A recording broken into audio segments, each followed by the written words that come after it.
साथियों नमस्कार, मैं राजेश शर्मा और सेव इंडिया न्यूज़ के मंच पर आपका स्वागत है। आज हम लोग बात करेंगे एक मर्डर की अनसुलझी एक मर्डर की अनसुलझी कहानी। ये मामला है सरदना थाना क्षेत्र के अटेरना गांव का। नवंबर 2022 का दिन होता है। गांव के लोग, परिवार के लोग कहते हैं कि दीपक कहीं गुम हो गया। दीपक की फिर गुमशुदगी दर्ज होती है। गुमशुदगी थाने में दर्ज होने के बाद में एकाएक गांव में कोतूहल शुरू होता है, पंचायत का दौर शुरू होता है और दीपक के घर पे बहुत सारे लोगों का तांता लगता है। तो तब कुछ लोगों की ओर से एक आवाज़ आती है कि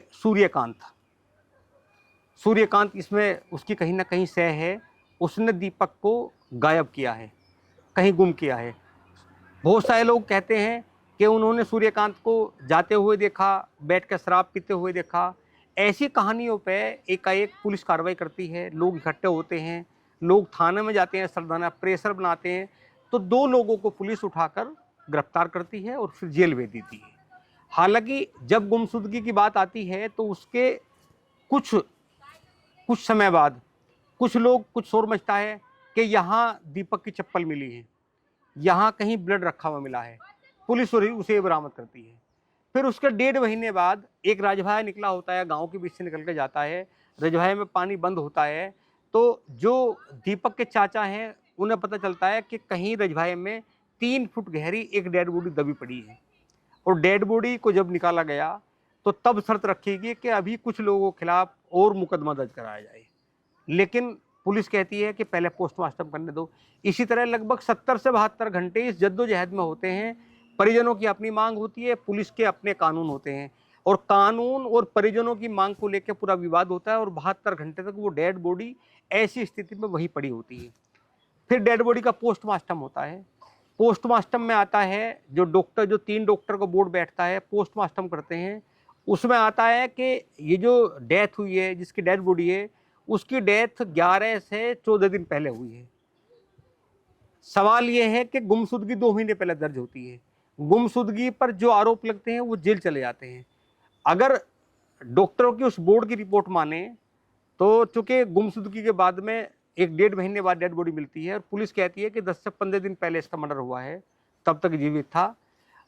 उस आधार पे जो जेल जाते हैं उन्हें इसलिए राहत मिलती है कि चूंकि वो पहले जेल चले जाते हैं, मर्डर बाद में होता है बकौल पोस्टमार्टम रिपोर्ट। अब सवाल इस बात का है कि जो पुलिस ने इन्वेस्टिगेशन करी, क्या पुलिस ने इन्वेस्टिगेशन प्रेशर में करी, क्या दबाव में की? जो लोग जिसका नाम लेते गए बिना इन्वेस्टिगेशन के पुलिस उनका नाम दर्ज करती रही, उन्हें जेल भेजती गई। अब बहुत सारे अब सवाल खड़े पुलिस के सिस्टम पे होते हैं कि अब दीपक का कातिल कौन है, क्योंकि जिन्हें जेल भेजा गया उनकी जमानत होगी और कहीं ना कहीं ये माना गया जो मेडिकल रिपोर्ट है, ग्राउंड है, जो गवाह हैं, जिन गवाहों ने बयान दिए हैं, उन गवाहों में कहीं ना कहीं न्यायालय ने मान लिया कि जो लोग जेल गए हैं वो उनका कहीं ना कहीं दोष नहीं है। अब सवाल इस बात का है, पुलिस पर सवाल खड़ा होता है कि जो पुलिस ने इन्वेस्टिगेशन करी, जो पूरे मामले को देखा, तो दीपक कहाँ है? ये भी एक सवाल आया। जब दीपक का जो ब्लड मिला था तो पता चला वो जो ब्लड डेड बॉडी मिलने से पहले मिला था वो ब्लड भी किसी मानव का नहीं, वो आया कि वो किसी जानवर का ब्लड है। बहुत सारे उलझे सवाल हैं और ये ऐसी मिस्ट्री है एक नौजवान की कि जो इन्वेस्टिगेशन में उलझ कर रह गई है। अब सवाल खड़ा होता है पुलिस सिस्टम पे कि उसका कातिल कौन है। हमारे साथ में अशोक जी हैं, अशोक सोम जी, अटेरना गांव के हैं। इनके बेटे सूर्यकांत का भी इसमें नाम आया था। हम इनसे भी बहुत सारी वे सब चीज़ें पूछेंगे, फैक्ट जो जुडिशल की हैं, जो जुडिशल के आदेश हैं, क्या आदेश हुआ, इनसे हम बात करते हैं। इन्होंने बहुत यातना झेली, बहुत प्रताड़ना झेली। गांव पूरा इनके खिलाफ खड़ा हो गया था। गांव ने मान लिया कि इनका बेटा कातिल है और कहीं ना कहीं इनकी उसमें सह है। लेकिन जब कानूनी कार्रवाई होती है, तमाम दस्तावेज होते हैं, पुलिस की इन्वेस्टिगेशन होती है, गवाह होते हैं, जब सब इकट्ठे होते हैं तो निकल कर आता है कि न्यायालय की नज़र में कि इनका कोई दोष नहीं है। हालांकि अभी जो न्यायालय की थ्योरी है अभी अधूरी है। एक आदेश हुआ है, अभी और आदेश होना बाकी है। हम लोग अशोक जी से पूछ लेते हैं पूरी इस जो मर्डर मिस्ट्री है ये कैसे अनसुलझी है, इसकी कहानी के बारे में इनसे जानते हैं। अशोक जी, आपका स्वागत है सेव इंडिया न्यूज़ के मंच पर। जी, आदरणीय बड़े भाई राजेश जी, सबसे पहले तो आपका स्वागत है।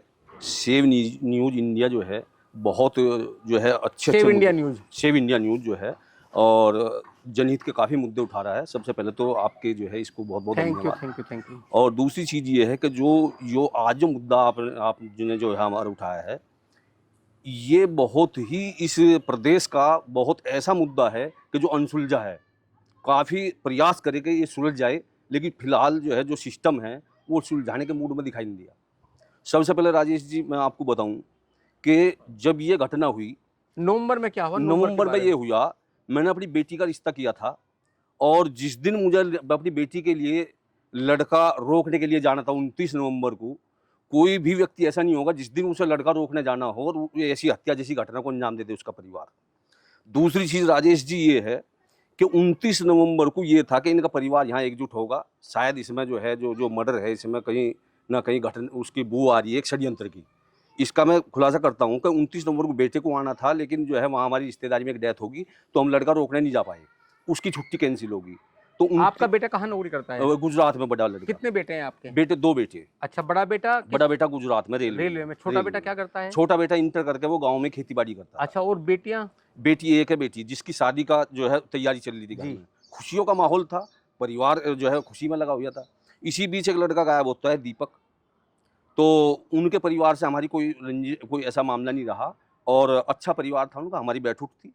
पूरे मामले में वो रहे। तो 29 नवंबर को लापता होने के बाद जो है, तो 1 जनवरी को उसकी गुमशुदगी दर्ज कराई ताऊ ने। जबकि मम्मी-पापा ने कोई उसकी गुमशुदगी दर्ज नहीं कराई, ताऊ ने गुमशुदगी दर्ज कराई। उसके बाद जो है 6 तारीख में जयंत चौधरी और मुख्यमंत्री का कार्यक्रम था यहाँ पे जो है दबथवा में। तो मैं भी उसकी कवरेज में गया हुआ था। मैं एक जो है अमर उजाला समाचार पत्र में था उस समय। तो तब मैं जो है लक्ष्मण वर्मा जी इंस्पेक्टर थे। उन्होंने कहा कि तुम्हारे यहाँ जो लड़का है उसकी जो है वो ब्लड और चप्पल मिले हैं, ऐसी सूचना है। मुझे लग रहा है कि वहाँ जो है किसी ने डाल ना दिया हो, अभी इसमें उनसे कहो कि इसमें जो है नामज़दगी ना करें।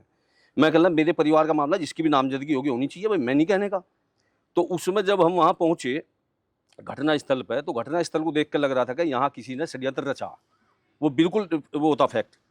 तो उसके बाद ये हुआ कि भाई यहाँ फोरेंसिक टीम आएगी। फोरेंसिक टीम मेरठ से चली और थाने तक पहुँचेगी। थाने पे 3 से 4 घंटे फोरेंसिक टीम खड़ी रही, लेकिन वो घटनास्थल पर नहीं गई। तो घटनास्थल पर लग रहा था कि यहाँ के षड्यंत्र है, तो उसके बाद कोई नहीं। उसके बाद जो है एक यादराम और जित्तन, 2 लड़कों के नामज़द उन्होंने रिपोर्ट दर्ज करी और अंतिम बार देखने का नहीं, ज़िक्र जो है, ये आप डेट बताओ, किस डेट में ये गुमशुदगी दर्ज हुई? मुकदमा जो है उन्होंने गुमशुदगी कब दर्ज हुई? गुमशुदगी दर्ज हुई 1 जनवरी को, 1 जनवरी 2023। 23 को। इसके बाद कोई जाँच नहीं आई। 6 तारीख डेड को बॉडी कब बरामद हुई? डेड बॉडी बरामद हुई ये 29 जनवरी को, 2 मतलब महीने बाद। 2 महीने बाद। 2 महीने बाद। तो इसके बीच में ब्लड मिला। हुँ। तो ब्लड के आधार पे उन्होंने 2 को नेम्ड कर दिया। हमारे लड़के को अंतिम बार देखने का ज़िक्र करा उसमें। तो उस दिन जो है 9 नवंबर की 9 दिसंबर की एक शादी थी, मुझे पानीपत जाना था। मेरे पे इंस्पेक्टर जो है क्राइम है शिव प्रकाश शर्मा, उनका फ़ोन आया कि आपके बेटे से इस मर्डर में कुछ पूछताछ करनी है। मैं कहना मैं जो है यहाँ पे आया हुआ हूँ, तो अब मैं कल लेके आ जाऊँगा। कहने हमें आज उठाना है, बहुत बड़ा प्रेशर है। प्रेशर है तो मैं सुबह लेके आ जाऊँ। मैं सुबह लड़के को लेके पहुँचा। तो अगले दिन उन्होंने कहा इसे घर ले जाओ, कोई भी पूछताछ की जरूरत नहीं। मैं कहा भाई बार-बार मैं नहीं लाने का, आप पूछताछ कर लो। उन्होंने पूछताछ करी और पूछताछ के आधार पे ही वो मर्डर उन्होंने जो है उन पे लगा दिया। एक जित्तन और यादराम और सूर्यकांत, इन 3 पे लगा दिया और उसके बाद लड़के को ले गया मैं 10 तारीख में पुलिस को दे दिया। अब मजे की बात ये देखो कि जो है 10 तारीख में उन्होंने लड़के को दे दिया और 11 में गाँव के कह रहे कि हमें बताया कि मर्डर हमने कर दिया। जो लड़का 10 तारीख में थाने दे दिया गया और वे 11 में बता रहे, तो यहाँ से झोल शुरू हो गया। उसके बाद हमने बेटे को दे दिया, बेटा जेल चला गया, कोई मतलब नहीं। हमने फिर भी शादी की तैयारी में लगे, भाई बेटी की 6 फरवरी की शादी, तो भाई शादी करे जैसे भी है। फिर शादी कैसे? हमने जो है शादी की तैयारी करी, तो उस शादी के लिए हमने जो है देवी मंदिर सरधना, महादेव मंदिर जो महाभारत कालीन है, उसमें अपना जो है बुक कर दिया हमने वो। उसके बाद हमने अपना कार्ड बाँटने शुरू किए। हमारे अमर उजाला में संपादक जी रहे राजीव सिंह जी, उनसे हमारी बात हुई लखनऊ। तो कहने लगे भाई चलो घटना है, हम भी अधिकारियों से बात करेंगे, सही इसका खुलासा होना चाहिए। मैं कह रहा मुझे लग रहा सर ये लड़का जिंदा है और फला आदमियों के कब्जे में है, आप इनसे पूछताछ करवा लो। कहने लगे तो ठीक है, आप डीआईजी से मिल लें। तो मैं जो है डीआईजी प्रवीण कुमार थे, उनके पास गया, तो उनके पीआरओ ने कहा कि साहब अभी बिजी हैं, अभी नहीं मिल पाएंगे। तो मैं जो है जब चला, तो फिर उसके बाद जो है डीआईजी ने कहा कि बुलवाओ इन्हें। मैं गया, मैंने उन्हें बेटी की शादी का कार्ड दिया, सर 6 तारीख में शादी है, बड़ा दुखद हादसा वो मेरे साथ हुआ, लेकिन मैं चाहूँगा कि आप शादी में आएँ। कहले ठीक है। मैं कार्ड दे के लिख डा, तो उसके कुछ मैंने संदिग्धों के नाम दिए थे, तो उन संदिग्धों ने ही उनमें जो है उन्होंने जो है बॉडी बरामद करके और जो है मेरी गिरफ्तारी की मांग कर दी कि असली सूत्रधार अशोक सोम है। जबकि अगर मैं उसमें शामिल होता, मेरे परिवार में शादी का माहौल था, मैं अपने बेटे को क्यों ले जाके देता, और जो अगर अगर मुझे जरा से भी होता और मैं होता, तो फिर वहाँ थाने के बराबर में क्यों रहता। तो उसके बाद राजेश जी, बड़ी चौंकाने वाली बात यह है, पुलिस पे इतना प्रेशर बनाया, तो उन्होंने 72 घंटे तक बॉडी को नहीं उठने दिया। उसके बाद मैंने भी अपनी पैरोकारी शुरू कर दी, जैसे भी थी। जब तक विवेचना है, विवेचना में सपोर्ट करूंगा पुलिस का। मैंने पुलिस का पूरा सपोर्ट करा, जब मेरी आवश्यकता हो मैं आपको वो उपलब्ध हो जाऊंगा। पुलिस वालों ने भी कहा ठीक है भाई, जैसे भी है वो विवेचना चलती रही। मैंने कहा कि सर धन्ना, पुलिस निष्पक्ष जांच नहीं कर पाएंगे, आप जो है किसी निष्पक्ष एजेंसी से जांच कराइए इसकी। उन्होंने क्राइम ब्रांच को जांच सौंप दी, तो उसमें जांच में ये पाया गया कि जो मर्डर करने वाले थे वे जेल जा चुके, और बाकी के नाम रंजिशन लिए गए हैं, और इनमें कोई दोष नहीं है। पुलिस ने बाकी नाम क्राइम ब्रांच ने निकाल दिए। अब सवाल ये उठता है कि तो फिर वो पुलिस क्राइम ब्रांच की, अब 2 साल बाद जो कोर्ट ने आदेश दिया है, कोर्ट के आदेश में क्या लिखा है? हाँ, कोर्ट में फिर वो 319 में हमारे खिलाफ गए कि पुलिस विवेचना में गड़बड़ हुई। तो वहाँ जो है कोर्ट में जो गए, इन्होंने जो गवाह पेश करे, सबसे बड़ी चौंकाने वाली बात ये है, जो उस केस के गवाह हैं उनके 3-3 बयान हैं। एक चौंकाने वाला बयान ये है कि 7:30 बजे जो मर गया हो, और वो रात्रि में 10 बजे के करीब जो है फिर शराब पी रहा हो। बड़ा चौंकाने वाला मामला हमारे साथ।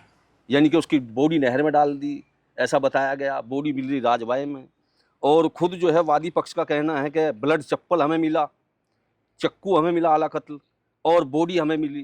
तीनों चीज आप बरामद करा रहे हो, और कत्ल में हमारे परिवार का नाम आ रहा। तो कहीं ना कहीं फोरेंसिक जांच में क्या आया? ब्लड फोरेंसिक जांच में मानव रक्त नहीं पाया गया, जहां घटना स्थल दिखाई। चौंकाने वाली बात। और फिर जो 2 महीने बाद जो है जो बॉडी बरामद हुई, उसमें आया 10 से 14 दिन पहले ये मारा गया। 72 घंटे तक बॉडी इसलिए रखी गई ताकि उसकी दुर्गति हो जाए, लगे कि काफी शव पुराना। तो अब इसमें कोर्ट ने ये माना, प्रथम दृष्टया ये माना कि जो गवाहों के बयान है, हालांकि जो कोर्ट में मैटर है उस पर मैं नहीं बोलने का, क्योंकि जुडिशियरी है, उस पर बोलना गलत है। जो 2 बच्चों वाला मामला है हमारे लड़के का, एक और का, उस पर मैं कोई टिप्पणी नहीं करूंगा। लेकिन जो हमें कोर्ट ने क्लीन चिट दी, उस पर ही बात करूंगा। आपको क्लीन चिट मिल गई? हमें क्लीन चिट कोर्ट ने दे दी। क्या कहा कोर्ट ने ये कहा कि जो वादी है उसने केवल गवाहों की सुनी सुनाई बात पे ये मुकदमा में नाम दर्ज कराए। गवाहों ने अपनी एक प्रक्रिया के तहत योजनाबद्ध तरीके से बयान आरोपी पक्ष को फंसाने के लिए दिए गए। ये कोर्ट ने उसमें मैटर लिख दिया। दूसरी चीज ये है कि गवाहों के बयान और जो वो रिपोर्ट है, जो पीएम रिपोर्ट है, वो काफी भिन्न है। 1.5 महीने से ज्यादा का अंतराल है उसके मरने का, जब वे जेल जा चुके। तो ये बड़ी विचित्र चीज है। और एक और बताता हूं मैं इस घटना को लेकर मैंने एसपी क्राइम को अवगत कराया। फिर मैंने एक पदयात्रा भी की अयोध्या से लखनऊ तक। मैं माननीय मुख्यमंत्री जी के यहाँ पे गया, मैंने एक महाप्रार्थना पत्र दिया कि साहब ऐसे से मैं पिछले साल लड़की की शादी नहीं कर सका, और इस साल मैं जो है शादी की वर्षगांठ मनाना चाहता हूँ, और मैं एक प्रोग्राम करूँ, मुझे सुरक्षा चाहिए। तो वहाँ मैं प्रार्थना पत्र देकर अपनी यात्रा पूरी करके जो आया गाँव में, तो बड़ी दुखद घटना ये हुई कि जिस अगले वर्ष 4 तारीख को, जो 6 नवंबर में मुझे जो है बेटी की शादी का वो करना था, तो 4 तारीख में एक मुकदमा और कोर्ट में यहाँ दर्ज करा दिया गुपचुप तरीके से। उसमें लिखा कि इन्होंने आके हमें धमकी दी। और जिस दिन का मुकदमा लिखवाया, एक तो हाई कोर्ट में था, जिसके कागज है मेरे पास, प्रूफ है। हाई कोर्ट में जो 12 बजे वहां मौजूद हो, 1 बजे मौजूद हो, और वो धमकी पे, और उसमें पुलिस जो है चार्जशीट लगा रही हो, तो इससे बड़ा क्या अनर्थ होगा कि एक हाई कोर्ट में आदमी है, और हाई कोर्ट में जो आदमी है उसका नाम उसमें है, मैं एक धार्मिक कार्यक्रम में सरधर्म उसमें नाम है। तो पुलिस की विवेचना में काफी झोल रहा, लेकिन कोर्ट से हमें न्याय मिलने की उम्मीद थी, और न्याय मिल रहा है हमें।